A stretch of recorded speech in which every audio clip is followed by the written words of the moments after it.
La Sociedad Española de Radiodifusión presenta... Ser... ¡Aquí va la radio! Podcast.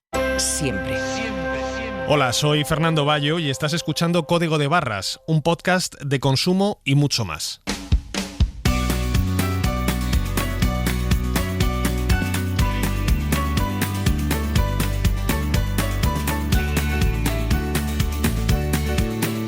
En la cadena SER, Código de Barras, con Fernando Bayo.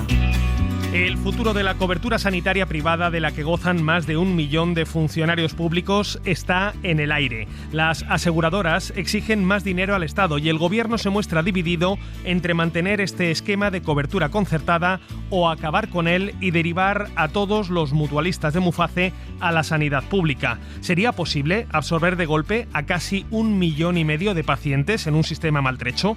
¿Qué tiene más sentido desde el punto de vista económico? ¿Y qué piensan los funcionarios al respecto? También hablamos de la sacarina. La Unión Europea acaba de rebajar el umbral para su consumo seguro y eso nos ha hecho preguntarnos por qué se han visto modificadas recientemente las recomendaciones de consumo de otros productos, como los huevos, la carne roja o los pescados azules. ¿Llegará un día en que se cuestionen también las virtudes del aceite de oliva, las legumbres o las verduras? Y miles de clientes se preparan estos días para realizar sus compras navideñas aprovechando la semana del Black Friday, pero muchos van a caer en la trampa de suscribirse a servicios que no desean a cambio de obtener descuentos adicionales que nunca llegan. Hoy hablamos sobre una de las plataformas que logra más suscriptores gracias al comercio online, con cuotas mensuales que dejan un gran agujero en la cuenta bancaria de los usuarios. Esto es Código de Barras. Empezamos.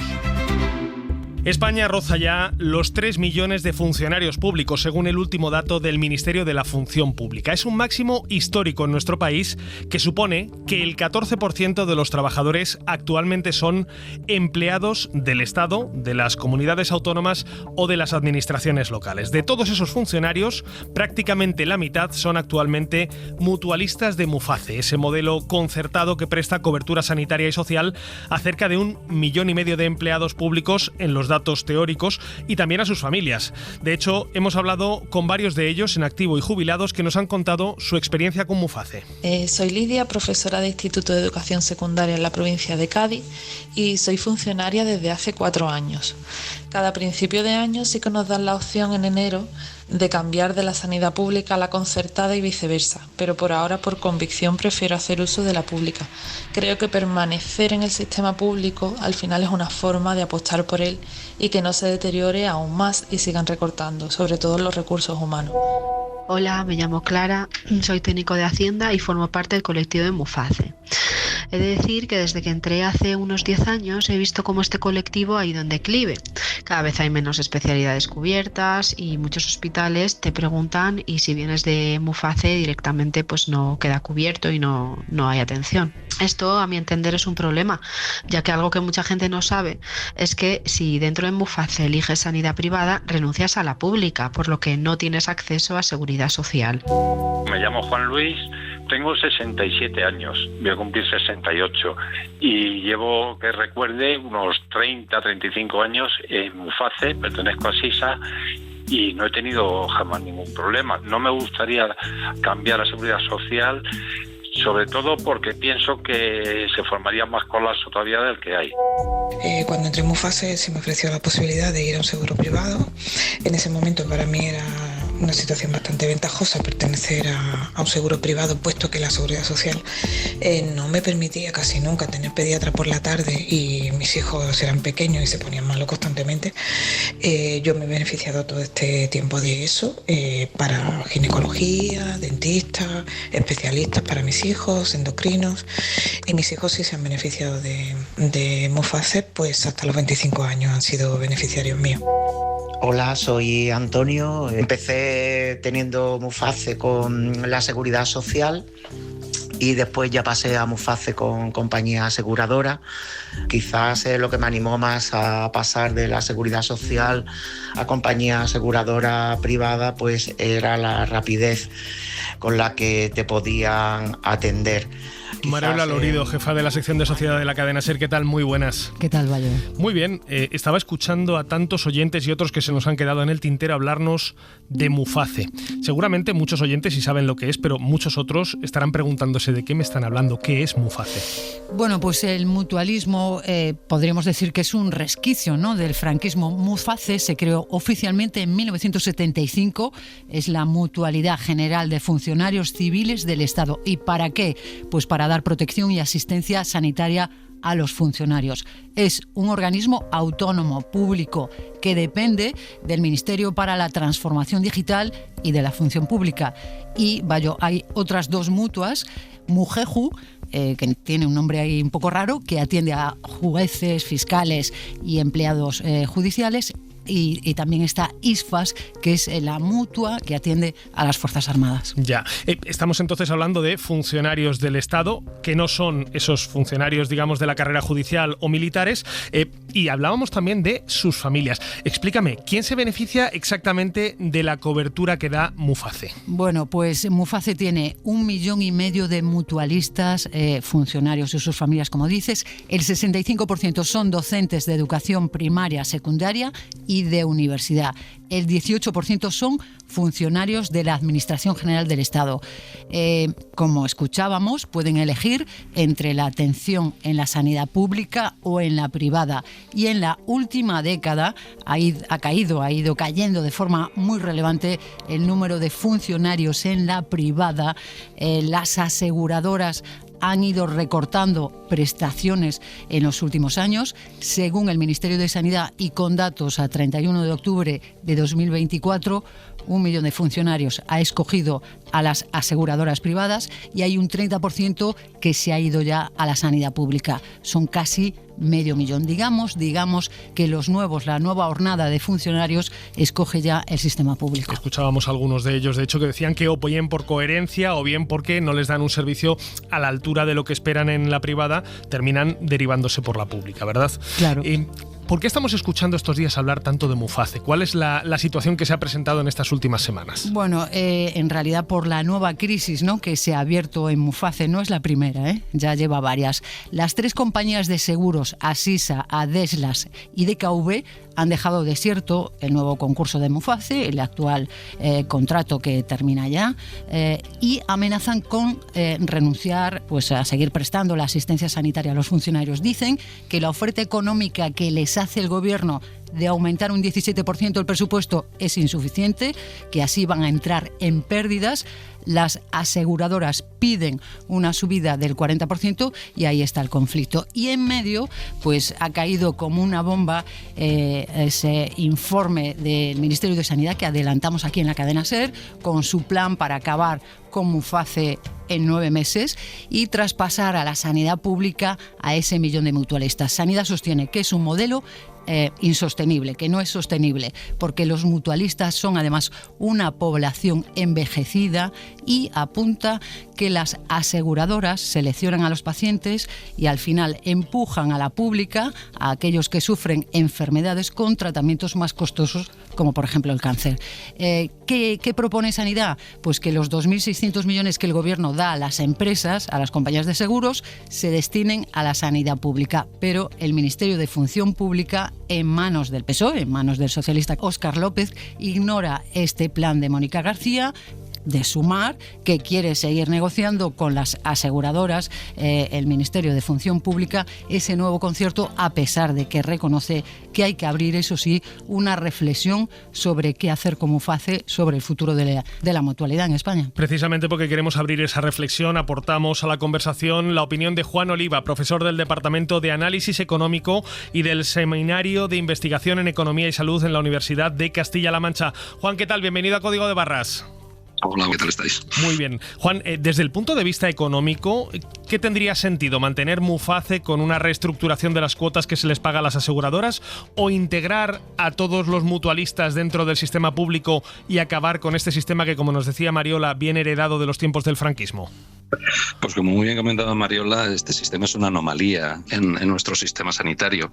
En realidad la cuestión que podríamos plantearnos es por qué los funcionarios tienen esta opción a elegir entre dos medios diferentes diferentes, o bien la provisión privada, o bien el régimen general de atención a través de sanidad pública, y el resto de población no. O sea que yo creo que lo trasladaría más a una cuestión de principios. Si el sistema es tan bueno, quizás tendríamos que pensar por qué no se generaliza a toda la población.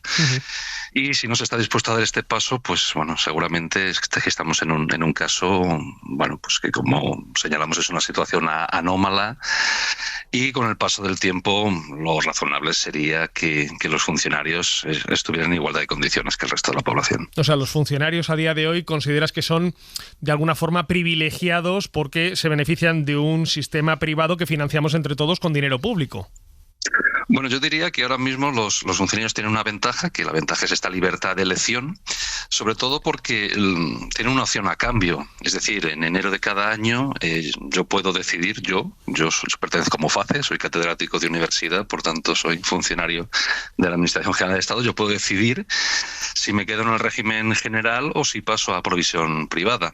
Quizás si los funcionarios no tuvieran esta opción a decidir, o si esta opción no fuera anual, sino que fuera por periodos más largos, igual esto no sería visto como una ventaja o como un privilegio. Pero bueno, dado que las normas del juego ahora mismo están así, pues bueno, simplemente yo más que hablar de privilegio me remito a hablar de una reminiscencia del pasado que hemos arrastrado hasta este momento, pero que, aludiendo a causas objetivas, tiene poca justificación. Juan, tú eres experto en gestión económica, en gestión sanitaria. El Ministerio de Sanidad, y lo dijo claramente el otro día la ministra, dice que la sanidad pública está preparada para recibir y para dar asistencia a ese 1 millón de funcionarios, si fuera caso, si no hubiese un acuerdo. ¿Está preparada la sanidad pública? Pues la verdad es que es una cuestión muy difícil de responder, o más bien yo establecería una distinción entre el corto y el largo plazo, porque estamos hablando de un 2% aproximadamente de la población. En términos relativos no parece mucha, pero claro, es 1,5 millones de... Bueno, no es 1,5 millones de personas, es 1 millón de personas. Claro, estamos en una situación donde ahora mismo la lista de espera quirúrgica engloba 850.000 pacientes, de los cuales un 20% ya lleva más de 6 meses en tiempos de espera. Pero es que si nos vamos a las consultas externas, pues estamos hablando de demoras de 94 días, más del 50% de los pacientes en tiempo de espera de 2 meses, y ya si le sumamos las demoras en atención primaria. He hecho la prueba de pedir hoy cita en mi centro de primaria. Yo resido en Madrid. La cita me la han dado para dentro de 20 días. Es decir, tenemos ahora mismo un sistema público muy sobrecargado. Con lo cual, incorporar ese 1 millón de personas en corto plazo puede suponer problemas adicionales. En un escenario de medio y de largo plazo, sí que sería, digamos, asumible. Pues sí, yo me imagino que en un escenario a más largo plazo sí, pero el elemento es cómo van a entrar ahora mismo en el sistema, y nos podremos encontrar con una paradoja, que sería que ahora mismo, si ese 2% de población entrara dentro del sistema, al final la gestión y la prestación sanitaria depende de las comunidades autónomas. Muy probablemente nos encontraríamos con un crecimiento de los convenios entre las aseguradoras públicas, entre los servicios de salud de las comunidades autónomas, con aseguradoras y proveedores privados, para tratar de aliviar este crecimiento de la demanda asistencial. Decías hace un momento que tú has hecho la prueba de buscar cita en la sanidad pública, porque tú, a pesar de que, como dices, eres mutualista de MUFACE como empleado de la administración pública, tú eres usuario de la sanidad pública, pero además tengo entendido, por lo que me has comentado antes de esta entrevista, también tienes un seguro privado. O sea, tú cubres todos los espectros posibles de usuario de la sanidad pública y privada en España. Yo me apunto a todas.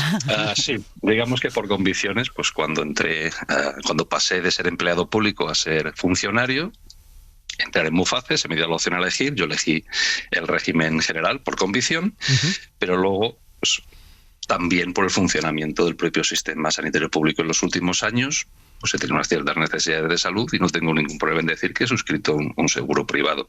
Esto es un elemento que tendríamos que también pensar que se va a producir si este 1 millón de usuarios entra dentro del régimen general. Posiblemente una parte de ellos querrá seguir siendo atendido por parte de proveedores privados. O sea, pienso que una parte de ellos entraría en un sistema de doble cobertura. En realidad, lo que podemos observar es que por no irnos más atrás, en el año 2015 un 16% de la población tenía doble cobertura, es decir, estaba atendido tanto por la parte de aseguramiento público como por la parte de tener un seguro privado. Aquí no están metidos los funcionarios.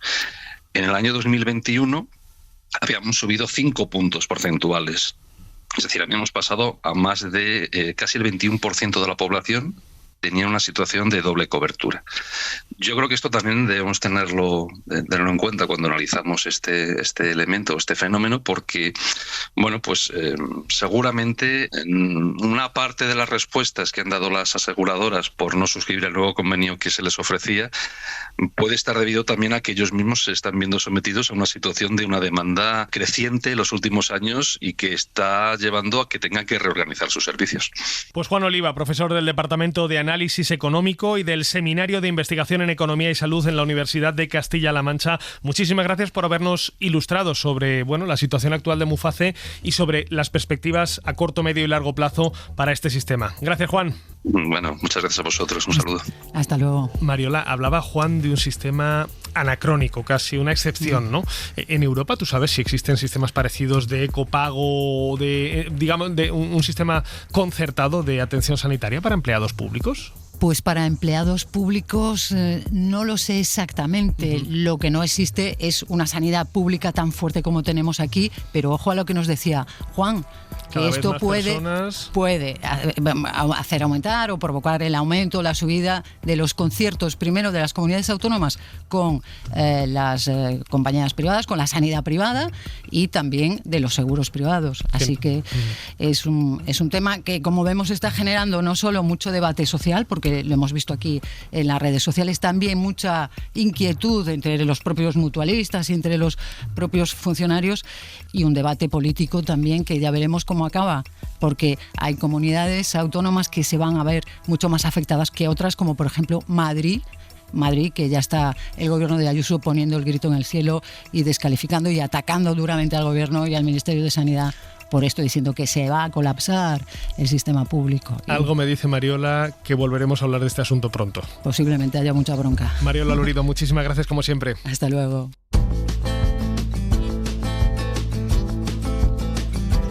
Doesn't make your heart beat fast.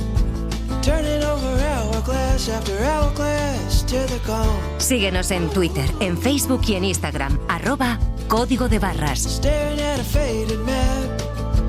Never stop to clear a path. Now you're walking alone. Y escúchanos siempre que quieras en SER Podcast y en la web de la SER. I meant to make it before, but the making's no good anymore. I meant to make it by now, but the making's no good anyhow.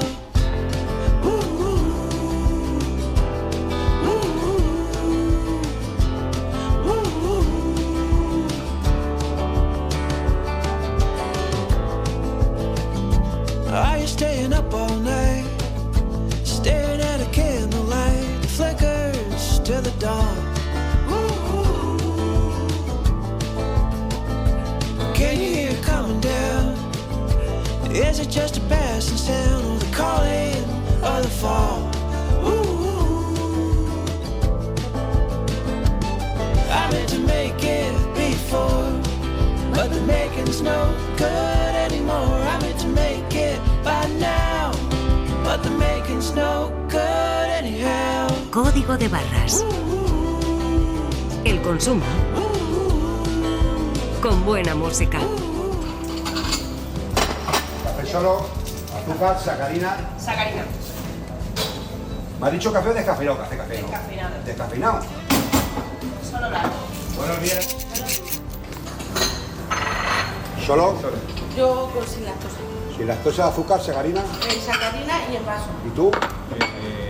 Azúcar morena. Sacarina, azúcar. Sin lactosa y solo. Voy a hacer aquí un máster yo al final.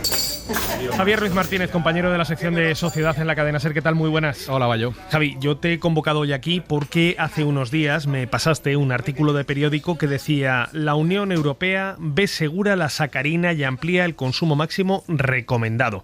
Yo pensaba, por las últimas informaciones que había leído, que la sacarina no era recomendable, que de hecho había estudios que señalaban en la dirección contraria y que era un tema bastante controvertido, polémico. Sí, que haya controversia no significa que haya ningún problema, luego lo explicamos, pero te explico primero cuál es la controversia y qué es lo que ha decidido la Autoridad Europea de Seguridad Alimentaria.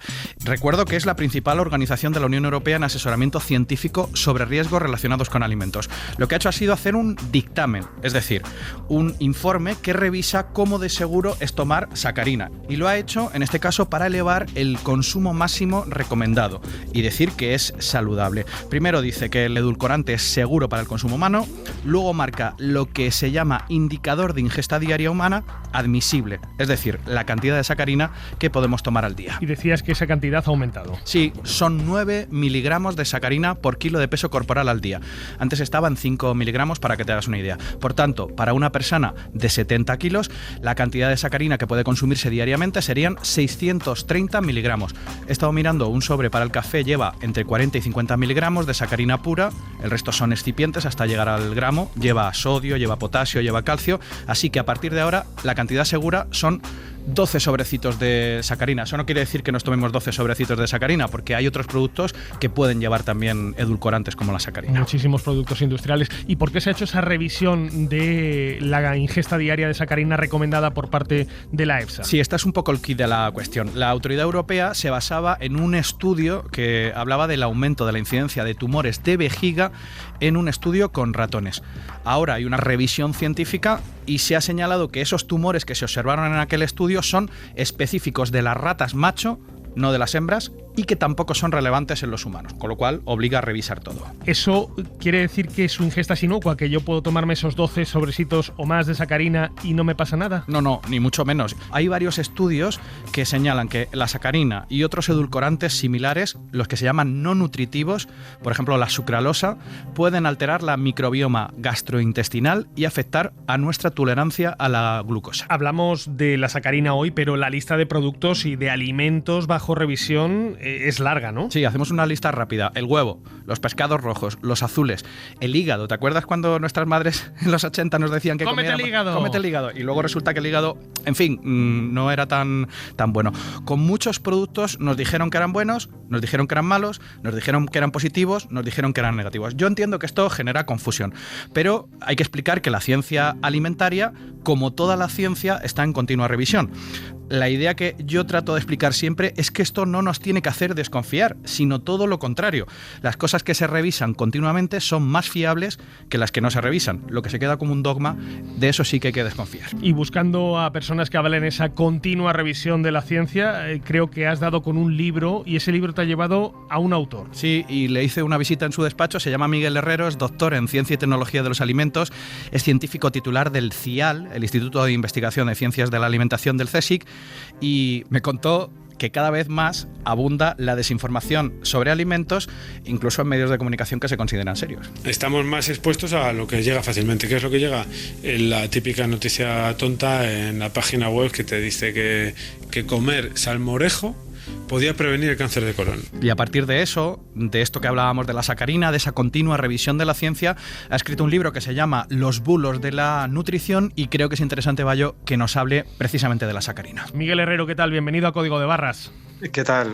Gracias. ¿Te preocupa ese consumo de sacarina del que nos hablaba Javier, que quizás pueda resultar menos inocuo de lo que creemos? No sé si tú mismo eres consumidor de sacarina. Sí, bueno, no tomo sacarina habitualmente, pero bueno, como otros edulcorantes sintéticos, ¿no? Pues al final están avalados por estudios que, como decíais, evalúan toda la evidencia científica que hay disponible de cara a poder establecer esos límites diarios máximos autorizados, que son generalmente, incluso se aplican límites de seguridad, es decir, que incluso es muy probable que pudieras ingerir mucha más cantidad y todavía no te pasará nada, pero se aplican estos límites de seguridad de cara a incluso a tener este mecanismo de prevención, ¿no? Por si en el futuro surgieran nuevas evidencias científicas. Pero bueno, está claro que hoy en día estamos sujetos, como decíais, a muchas informaciones y sobre todo desinformaciones en todos los ámbitos, y el tema alimentario no es diferente. Entonces, en cuanto se identifica un punto a lo mejor que no es muy conocido o que es, por ejemplo, el proceso de fabricación de la sacarina, pues lógicamente una persona estándar no conoce de manera precisa cómo se produce, pues es fácil inducir ese miedo, ¿no?, de cara a todo este tipo de productos. ¿Nos dejamos llevar los medios a veces también por ese afán de buscar un titular llamativo que quizás exagere en buena medida los efectos reales del consumo de estos alimentos? Bueno, yo creo que eso nadie mejor que vosotros lo sabe, ¿no? Está claro que no todos los medios son iguales, pero hay una tendencia innegable hoy en día hacia el clickbait y hacia las noticias que más llaman la atención, o los titulares, mejor dicho, que más pueden llamar la atención, aunque luego la noticia en sí no sea para nada relevante o no tenga nada que ver, ¿no? Desgraciadamente yo creo que hay muchos pseudomedios de comunicación hoy en día que están empujando a los medios de comunicación tradicionales a esta tendencia, ¿no? De manera desafortunada. Bueno, el caso este que comentábamos de Salmorejo era un periódico de tirada nacional. No estábamos hablando de una página web o un blog por ahí desconocido. O sea, realmente eso está sucediendo, ¿no? Y es una manera de contar las noticias que, bueno, intenta captar el interés, pero que no siempre refleja realmente lo que sucede detrás, ¿no? O lo que hay detrás, y mucho menos en el caso de investigaciones científicas, por ejemplo. Miguel, hace un momento Javier nos hacía esa lista de productos que han estado bajo revisión, productos como el hígado, que hace años parecía que era buenísimo para que los niños lo consumieran, y a día de hoy no tanto. Lo mismo pasa, por ejemplo, con el atún rojo, con el café, que parece que no son recomendables en grandes cantidades, y lo contrario sucede con el huevo. ¿Cuántas veces no habremos oído que el huevo disparaba los niveles de colesterol y que había que limitar su consumo, y a día de hoy nos dicen que es una proteína buenísima? Estos cambios de opinión tan radicales, aunque sean dentro del ámbito científico, ¿a ti te llaman la atención? Sí, es un ejemplo muy claro. No es que me llame la atención, sino que es un ejemplo muy claro de este cambio de recomendaciones, ¿no? Hace unos años se pensaba que el colesterol en sangre dependía directamente o exclusivamente del colesterol que tomábamos con la comida, ¿no?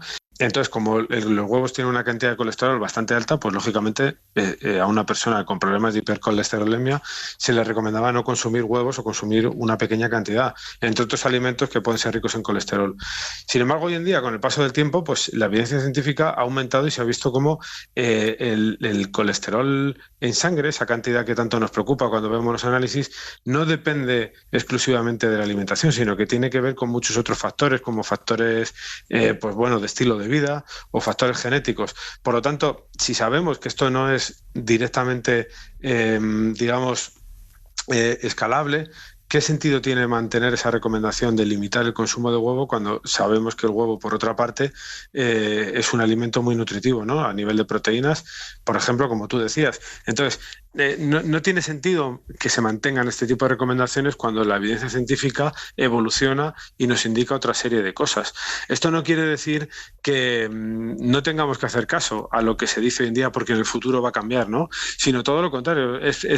Tendría que darnos seguridad sabiendo que lo que se nos dice hoy en día en términos de nutrición, pues es lo que la evidencia científica actual recomienda, sin que tenga que ver que en el futuro esto no pueda mejorarse, aumentarse, modificarse, etcétera, etcétera, ¿no? Pero realmente lo más inteligente es tomar decisiones en función de la información que tenemos hoy en día, ¿no? Y que podemos tener una seguridad científica de decir esto es así y hasta donde sabemos. Pero lógicamente la ciencia nunca se va a detener, entonces siempre vamos a estar descubriendo cosas y siempre va a haber esa posibilidad de que se descubran nuevas relaciones en el futuro, por ejemplo, que vuelvan a modificar el consumo de huevo o la recomendación de consumo de huevo como ejemplo más claro, ¿no?, porque es el que más la gente conoce. Sin embargo, si esto no se lo transmitimos al consumidor o a la sociedad de manera clara, pues es cierto que se genera esta desconfianza en el sentido de, bueno, si antes era bueno una cosa y ahora bueno es otra. A lo mejor la gente no se da cuenta de que entre el antes y el ahora han pasado 30 años, ¿no? Imagínate lo que puede evolucionar todo en 30 años. Más allá de las modas que pueda haber en la alimentación promovidas por ciertos intereses,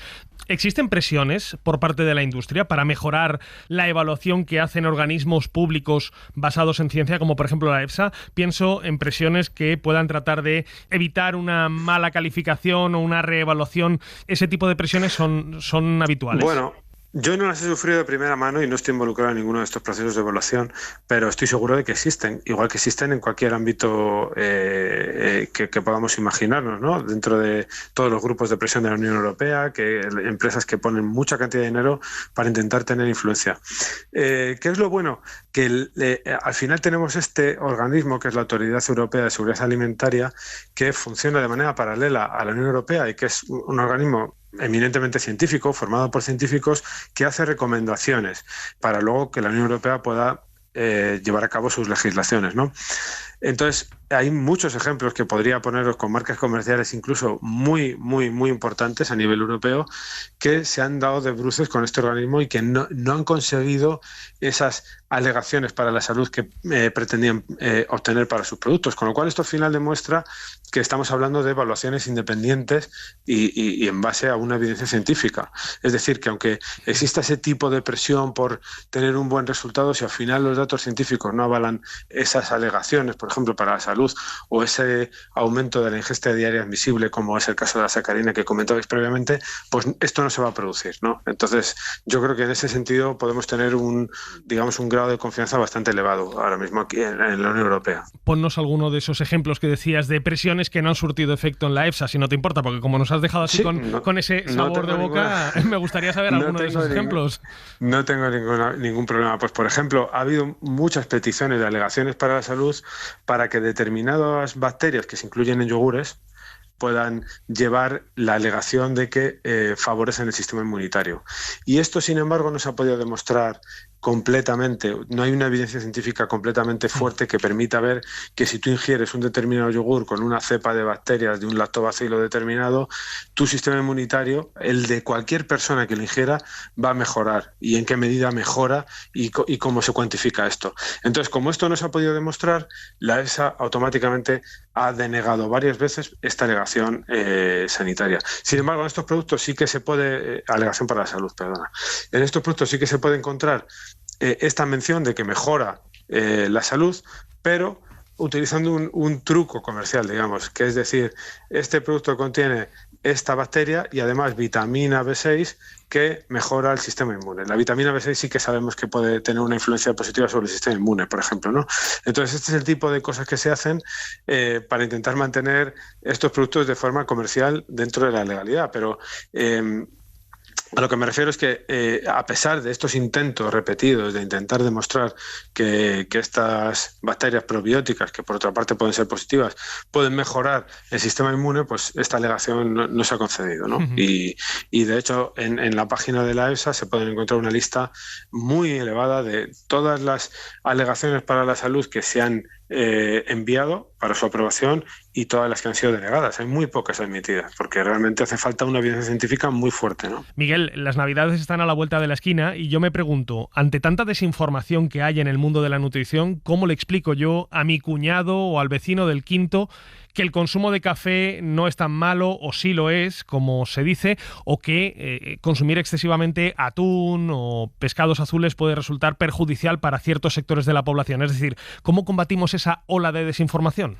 Sí, efectivamente tienes razón, ¿no? Hay mucha confusión porque se mezclan las fuentes que normalmente son páginas web o sitios que no son de extrema confianza, podríamos decir. Es cierto que los consumidores estamos un poco desamparados en este sentido y que es difícil encontrar esta información científica. Una de las páginas que se puede consultar, por ejemplo, es la página de la AESAN, que es la Agencia Española de Seguridad Alimentaria y Nutrición.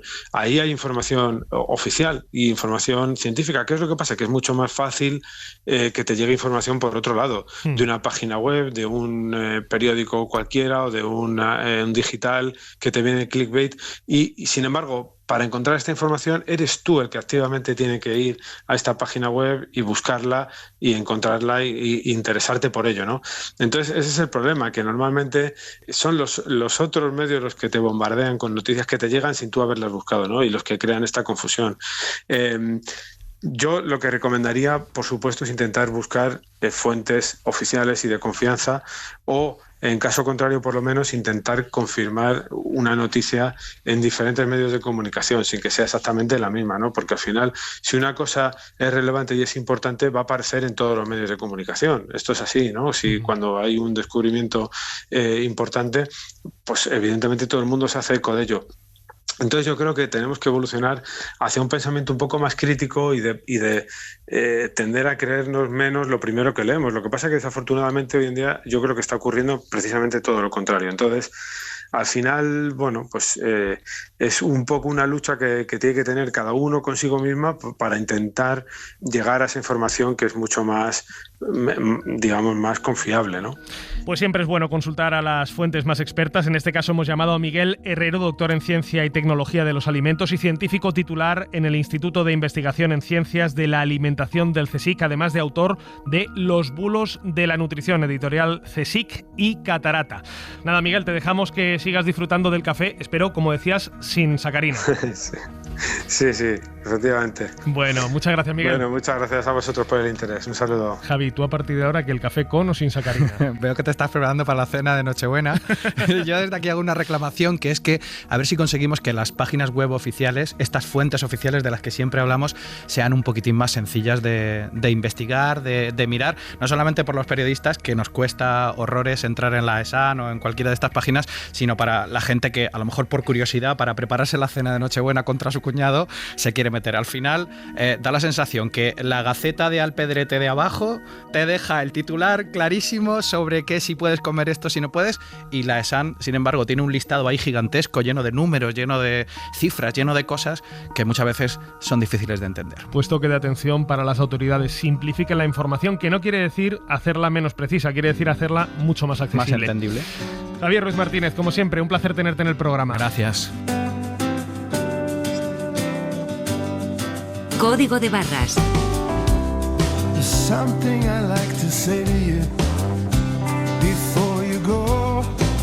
El consumo, como no te lo han contado. Thank you for the time you spent with me here in Rome.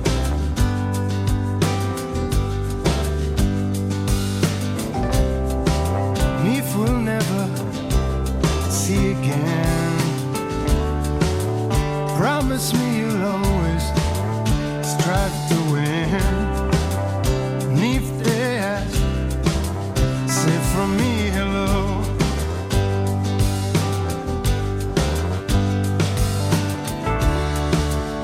We don't have so much time to lose. The leaves are falling, new flowers bloom. Suscríbete a Código de Barras. Todos los episodios y contenidos adicionales de la app de Cadena Ser y en nuestros canales de Apple Podcast, Spotify, iVoox, Google Podcast y YouTube. Escúchanos en directo en la Ser los domingos a las 6 de la mañana. Time is something, if that's what you believe. But if you give nothing, it's nothing you receive. Only love and the air that you breathe. Please remember. Please remember.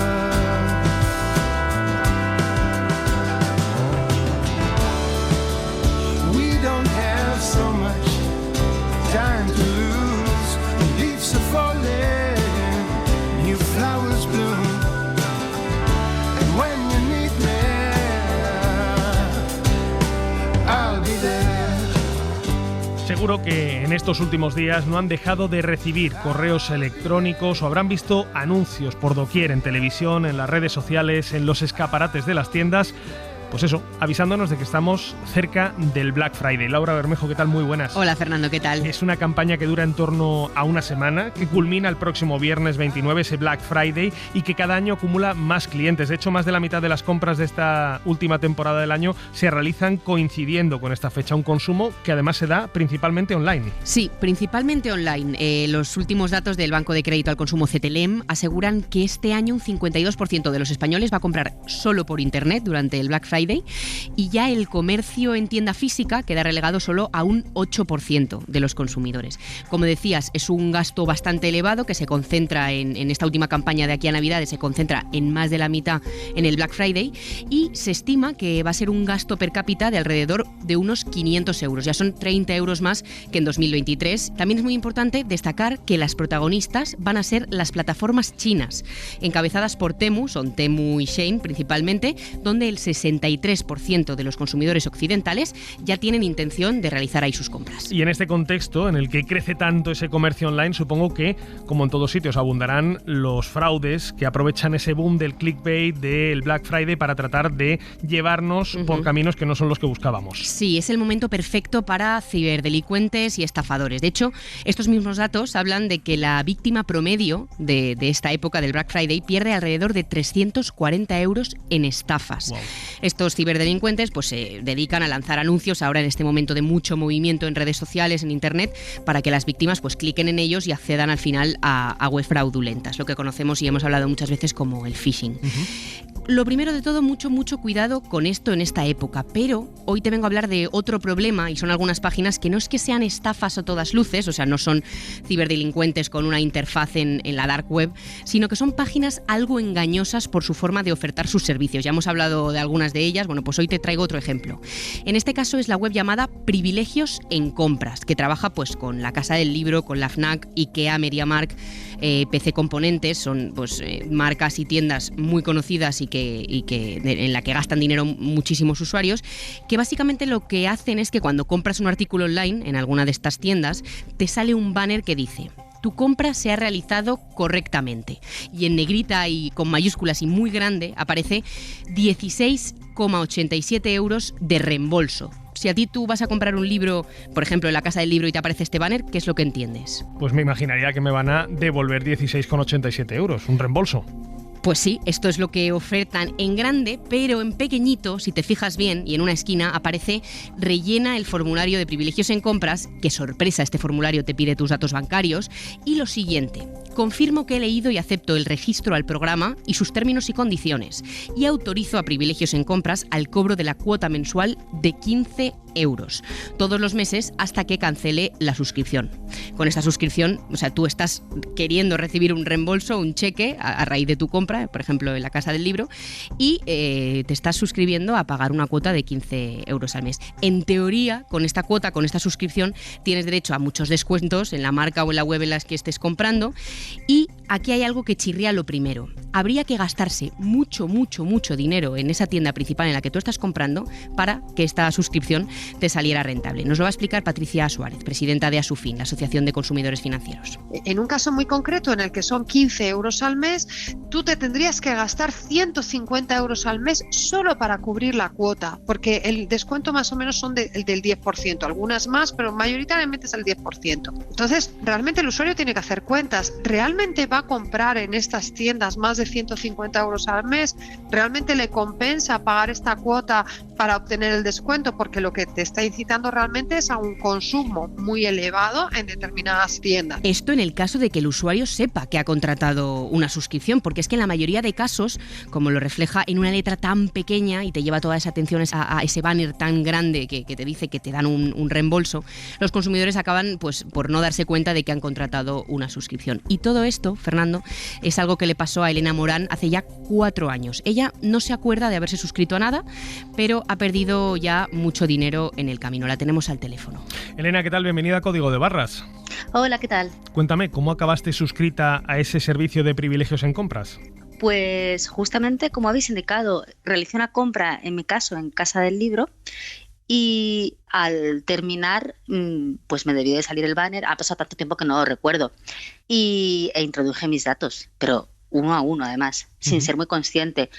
Y nada, terminé suscrita. Lo gordo es que no me di cuenta de que estaba suscrita durante 4 años. O sea, tú durante 4 años te han estado pasando un cargo de 15 euros al mes, ¿era? Exactamente. ¿Y cuánto dinero has terminado pagando en ese tiempo? Pues 700 euros. O sea, tú has pagado 700 euros por una suscripción de la que no eras consciente hasta hace poco. No, y obviamente no has recibido un descuento porque no has hecho compras suficientemente elevadas como para poder justificar ese descuento que te iban a hacer hipotéticamente. Es que no he hecho ninguna compra. Entonces, ese descuento a mí no se me ha aplicado en ningún caso porque yo no era consciente de estar suscrita a nada. ¿Cómo te enteraste de que estabas suscrita a Privilegios en Compras? Pues revisando los gastos mensuales, ahora que tenía un poco más de tiempo, uno de estos últimos, hace un mes, en septiembre fue, de la tarjeta de crédito, de la cuenta a la que va la tarjeta de débito, apareció un concepto que no sabía lo que era, un cargo. Entonces me puse a mirar hacia atrás y vi que me lo estaban pasando religiosamente todos los principios de mes. Y así 4 años. Entonces busqué el nombre del concepto y me dirigí a Privilegios en Compras.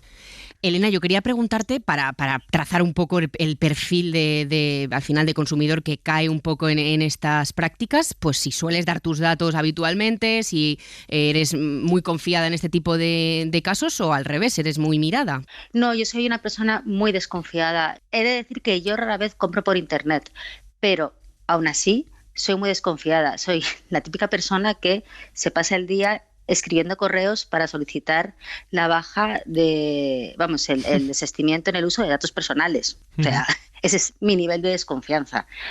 Y no sé cómo sucedió, Elena, me imagino que te habrás puesto en contacto con esta empresa o con la Casa del Libro o con alguna asociación de consumidores para tratar de paralizar los cargos y tratar de ver si puedes recuperar parte de ese dinero, de esos 700 euros, ¿no? Sí, en efecto, me metí en la cuenta de Privilegios en Compras que tenía y que no sabía que tenía, vi desde cuándo me estaban realizando los cargos, averigüé la fecha en la que me di de alta a través de Casa del Libro y entonces mandé un correo a Privilegios en Compras para solicitar la baja y el reintegro de las cuotas abonadas. Privilegios en Compras me escribió transcurridas 2 horas escasas, indicándome que procedían al reembolso de todas las cuotas.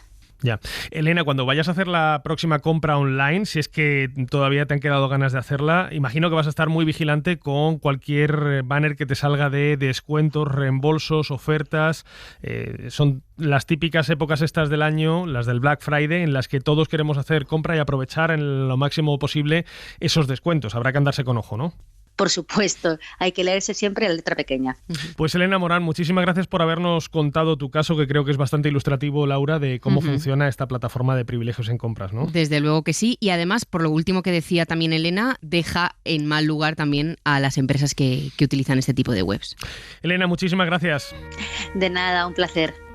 Laura, hablabas tú antes de grandes empresas que se vinculan con esa plataforma de Privilegios en Compras. FNAC, IKEA, MediaMarkt, son grandes nombres, pero ¿quién está detrás de Privilegios en Compras? ¿Lo sabemos? Esto mismo se preguntan también muchos usuarios en redes sociales, entre ellas en Twitter, que es donde he estado un poco buceando, y preguntaban, ¿de verdad no tenéis nada que ver? Le preguntaban a PC Componentes en este caso, que aparezca este aviso con vuestro logo al finalizar una compra en vuestra web. Bueno, pues he estado investigando un poco y realmente detrás de aquí, de esta web de Privilegios en Compras, hay empresas de cashback. En este caso está una empresa asociada en múltiples comercios que se llama Web Loyalty.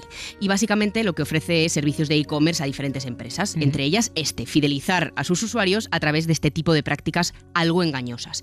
No lo digo yo, lo dice Patricia Suárez de Asufin. Es una práctica que juega entre la legalidad y el engaño.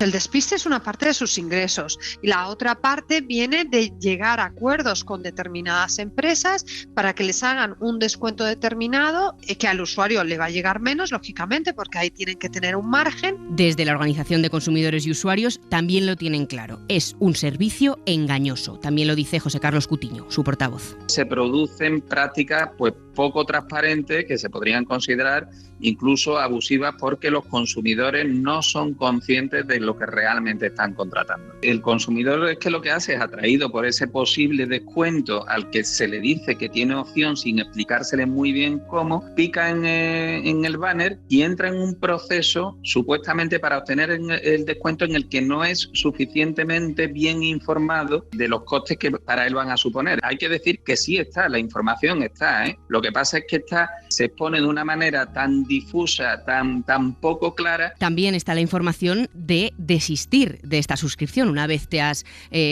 adscrito a esa suscripción, puedes desistir. Tenemos el derecho de hacerlo en 14 días naturales, pero esa opción también está en letra muy pequeñita. Y en esto José Carlos Cutiño insiste en que hay más posibilidades de poder demandar después. Lo que es la Ley de Defensa de los Consumidores y Usuarios establece que el consumidor debe de ser plenamente consciente de su derecho de desistimiento, porque si no el plazo de desistimiento se ampliaría de los 14 días naturales que se reconocen por ley hasta un año, incluso desde la fecha de la compra. Esto en los casos en los que no se aporta la información y la documentación necesaria para poder ejercitar ese desistimiento con eficacia. Laura, asumamos que hemos metido la pata, que no nos hemos dado cuenta, como nuestra oyente Elena, y hemos caído en esas suscripciones durante meses o años a servicios que no hemos consumido. ¿Habría alguna forma en la que podamos intentar reclamar, porque no somos los únicos usuarios en esta situación? Pues en este caso, ya lo sabes, lo hemos comentado aquí muchas veces, son muy útiles las demandas colectivas, y hay asociaciones, entre ellas Asufin, que ya ha interpuesto una demanda colectiva grande a miles de usuarios a este tipo de empresas, a estas que trabajan con este tipo de cashback y con este tipo de reclamos algo engañosos. También lo explica Patricia Suárez de Asufin. Normalmente son empresas que no están afincadas en España. Incluso llegamos a tener un grupo de casi 1.000 personas que demandamos de manera colectiva y que se consiguió que se le devolviese una parte del dinero. Pues esperemos que esas demandas colectivas surtan efecto y sobre todo que estas prácticas engañosas a las que recurren algunas empresas, muchas de ellas del exterior, creo recordar que esta de privilegios en compras tiene la sede en Suiza. Sí, Web Loyalty, en Suiza. En Suiza. Claro, es que desde Suiza ponte tú ahora a reclamarles el dinero que te han estado cobrando durante años, aunque nuestra oyente ha podido recuperar parte o todo ese dinero. Ese es el truco, sí. En fin, que hay que estar muy atentos, Laura, sobre todo en estas fechas que llegan de grandes compras, estar muy pendientes de que los descuentos normalmente no suelen salir gratis. Eso es. Laura, muchísimas gracias. Gracias a ti.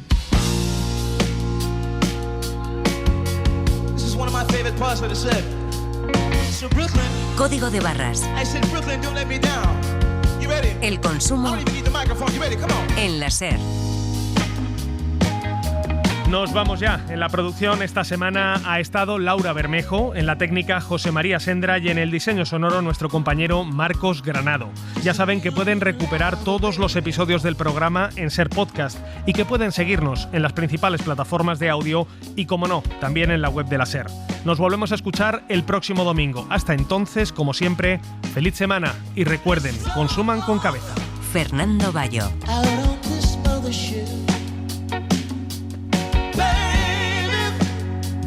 Let's take control. I really wanna know you, babe. Get it together. Flight of the bumblebee. For my honey, baby. Makes me wanna sing sometimes. Get up. You got to get up. Second tail, lock hands and sway with me then.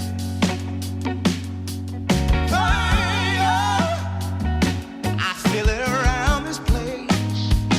From a brow, now get it together. I can't be comfortable listening to what other people have to say about you. You know why, Brooklyn? Ladies, help me show them why. 'Cause I want to know you better. I had to take this time to stop and see the way. I love to watch your shine. I want to know you better.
to know you just a little bit better.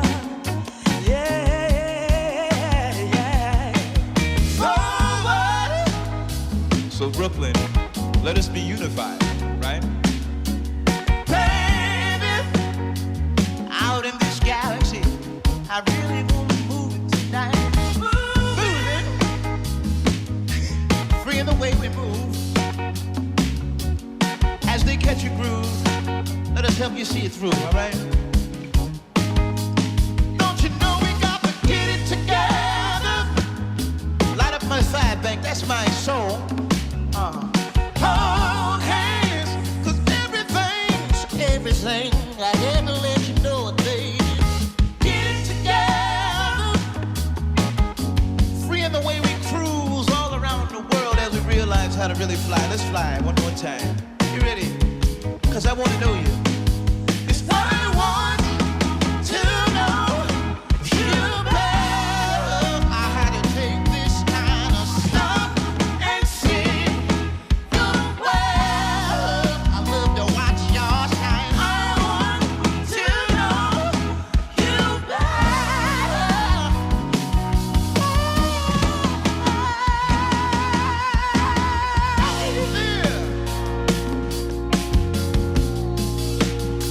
Yeah. Y'all hear that silence in the audience? Let's keep it silent for a second. I want to check in with my guys. Black Pumas, can we turn up?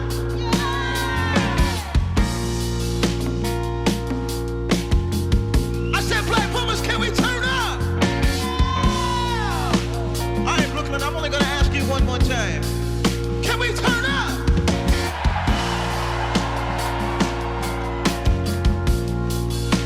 I don't think Steve Bidwell on drums heard you say yeah, yeah, yeah, yeah, yeah, yeah, yeah, yeah, yeah. Then let the music rearrange you as you start to feel the changes. I wanna know you better, got to know you better. Steve Bidwell, they were pretty loud. You know what? Show Steve Bidwell on drums. One hand in the sky. One hand, one hand, one hand. One hand, one hand. Now look out for your neighbor, but do just like this. Just like that.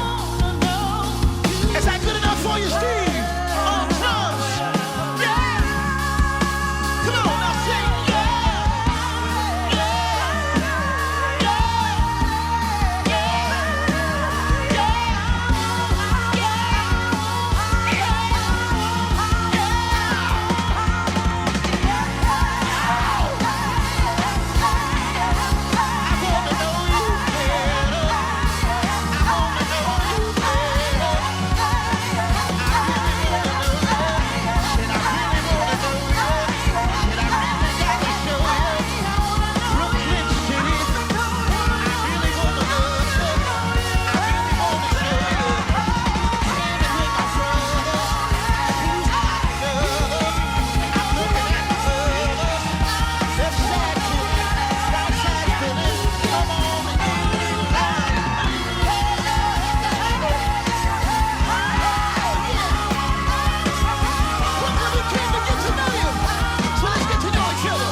Cadena SER.